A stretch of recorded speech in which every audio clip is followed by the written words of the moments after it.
everybody, welcome back to the channel. Today we're doing a little DIY work at home. We had points on our pressure regulator switch was burned, and so today I'm replacing the points, actually replacing the whole regulator switch. So glad you guys have come and be with us.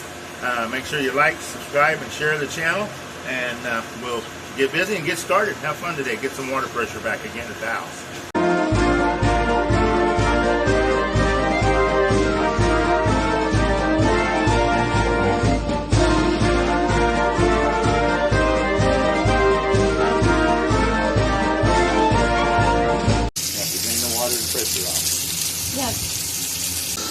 Look. So the first thing, you shut off the water pressure, right? Your water source from the main water line. Then you either, like ours, plugs into an electrical outlet, or you turn the breaker off for the power, so that you don't get electrocuted. Then you have to know which wires go where to do what. And this is 220, so both wires go on the outside of the points here. So we loosen this screw. So this is the electrical input, the 220 input.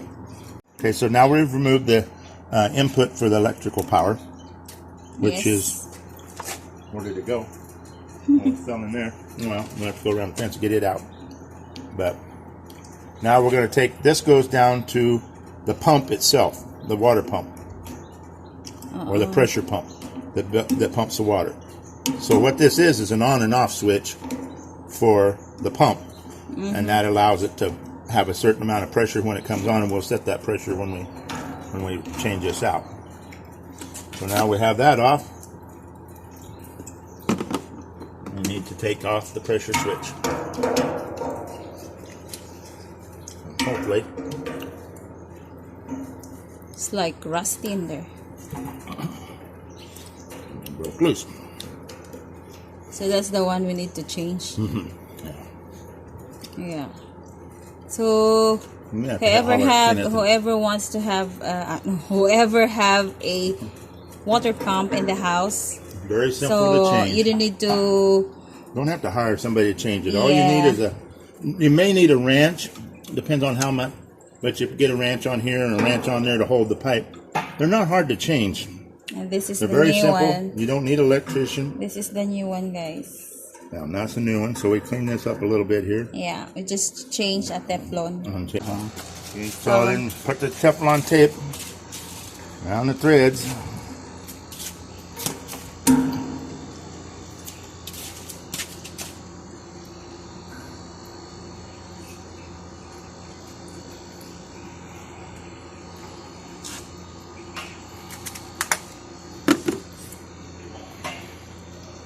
I'm gonna put the new one. Just take your time starting it because it's got fine threads, and once it starts, it'll go right down on. Is that up to the bottom or just on the top?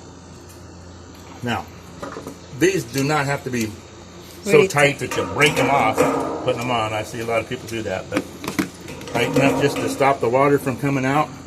That's all the tighter it needs to be. There you have it. Screwdriver in. Now, just do the opposite when you're going back to connect. Remember, this is the white wire. Here's coming off. Here was our pump wire that we chased down when we took out, and the pump goes to each leg of the switch here. So one side goes on one and one goes on the other side. Let me see the bottom. So when you're putting wires on, lefty loosey, righty tighty, right on the thread. So wrap your wire around this direction and make sure it's down in under the screw good. And you can hold it.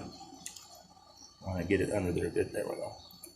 Then when you turn toward there, the tail is here, and it doesn't walk the wire out from underneath the screw. So the long side comes in and the tail goes out. On the side you're tightening so that it doesn't spin the wire out from underneath the screw.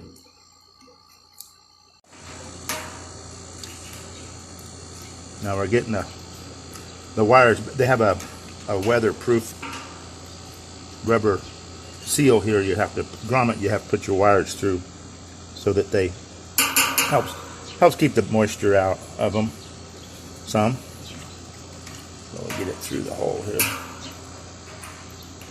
Getting both of them through. It's a little tight.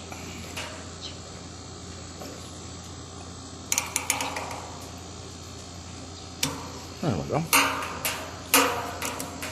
Alright. I'll have both wires through. Okay. Now this is our electrical power side. Push our wires up good and nice and clean. We'll do the same thing. Just replace it back on the same terminals it was on.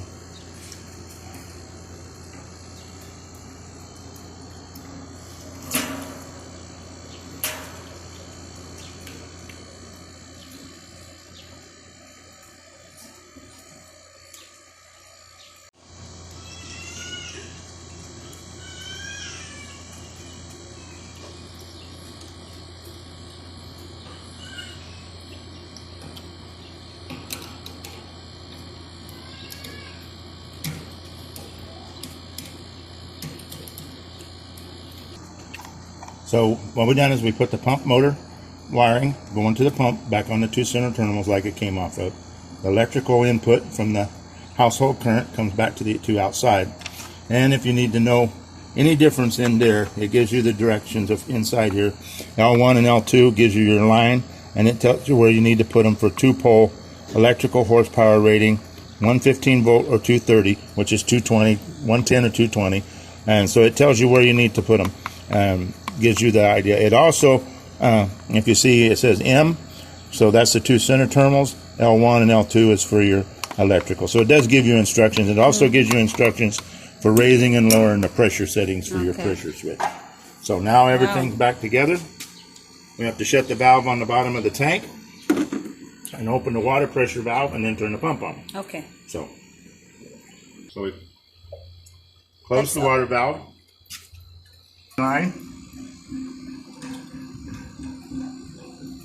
to the water tank, and then I need to come on the other side there. We also need to change the Well, I'm going to build pressure filter first. Okay. So that I don't fill a new one with dirt and dust. Okay, see, here's Every the... time you open and close the system, you got to clean this, get stuff. So we'll plug our electricity back in. the water is working. So we have a pressure gauge, and that'll tell us. And this is where we wait till the water comes up, and then when it gets to the cutoff, we'll see if we want it higher. Then we adjust our pressure here. If we want it to stay the same pressure on turn off and just raise both, then we adjust here. So we turn this one way or the other to raise or lower the cutoff point. Okay. So that water pump kicks on about 20 pounds of pressure. When you turn the valve on, the water pressure drops, right? So the water's flowing out. It'll drop down to 20 pounds, and then it'll kick on, and we want it to shut off around 60 to 70 psi. So that's what these do to adjust. And you can only do that by running the pump so that you can adjust. Now they usually come pretty much close to factory set from around 20 to 60 pounds, 20 cut out and 20 cut in. 20 cut in and 60 cut out. And if you're gonna, like ours had a plug-in, or we knew exactly we was unplugging it. If you was turning the breaker off, you can use your own meter. The guys that work with electricity will come and test this and make sure there's no power. That way you don't electrocute yourself. Yeah. But where we have it unplugged, I knew there was no power, so there wasn't no need to check. What we're actually waiting on now is the pressure reservoir to fill back up the tank. We drained it clear off, and if you notice when we drained it off, there was water coming and then there was air at last. So what that does is you can compress air, but you can't really compress water. So what happens is this tank is empty, and the water comes in the bottom and pushes an air bubble up, till it gets past this pressure switch, and then it compresses the air pressure.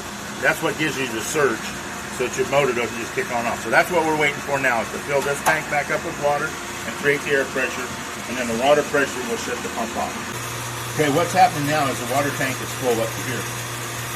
And we're starting to build a little water pressure. And how we build water pressure is through the pump. The pump will pressure, give PSI, pounds per square inch of pressure, but there's also a water head in here, a pocket, and so that water is compressing that air, and that's also helping build the pressure.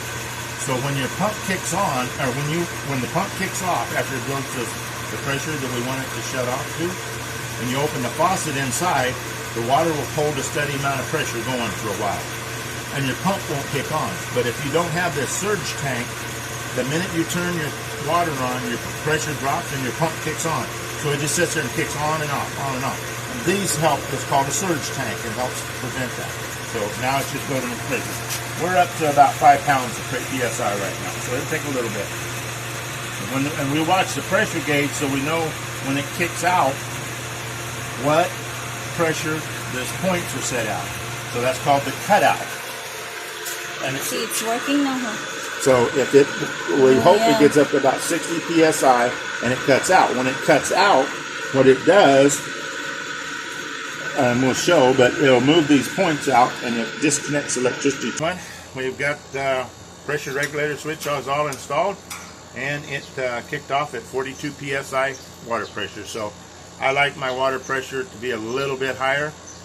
So we will change that real quick, and I can show you how that's done. We want the cut off to go higher.